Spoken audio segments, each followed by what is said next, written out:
Good morning po sa lahat. Isang napakagandang balita po ito para sa lahat ng Jomcar fans, supporters at viewers kasi si Idol Kuya Rab ay may update na nga po sa tambalang Jomar at Carla Orang Jomcar.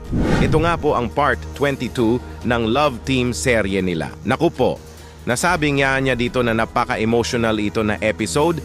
Hala, ano kaya ang mga nangyari? Bakit ito nasabi ni Kuya Rab? May video clip po akong ipapakita sa inyo mga idol na sasagot sa lahat ng yan. Bago po ay shoutout ko po muna ang mga leaders ng Kalingap na sina Kuya Val Santos Matubang, Ate Edna Vlogs at Idol Kalingap Rab.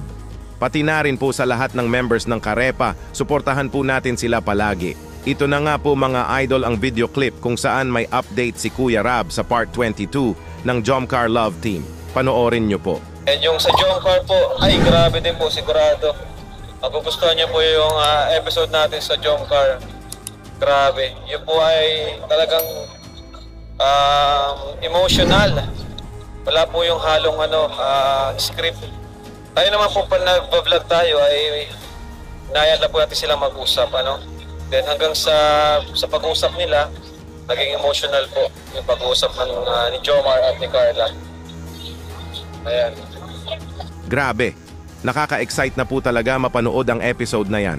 Alam naman po natin na sobrang dami na po talaga ang nag-aantay sa part 22 at grabe pala ang naging eksena dito kasi parang may iyakan ngang nagaganap dito kasi nga ay emosyonal daw ito. Naku po, sino kaya sa Jomcar ang umiyak o di kaya silang dalawa ang napaluha? OMG, nakakaabang na po talaga ito. Kung ano man ang nangyari sa episode na iyan, Jomar at Carla, ay sana walang naging problema between sa inyong dalawa na kahit anong problemang pinagdaanan nyo ay stay strong lang kayong dalawa together. Ang daming nagmamahal sa tambalan nyo at sumusuporta sa inyo na inaabangan po talaga ang bawat episode ng serye ninyo. Kaya God bless sa inyo, Jomar at Carla, at sana ay in the future ay kayo pa din ang magkasama hanggang sa dulo ng walang hanggan. Ano po masasabi nyo mga idol sa nakaka-excite na part 22 ng Jomcar Love Team?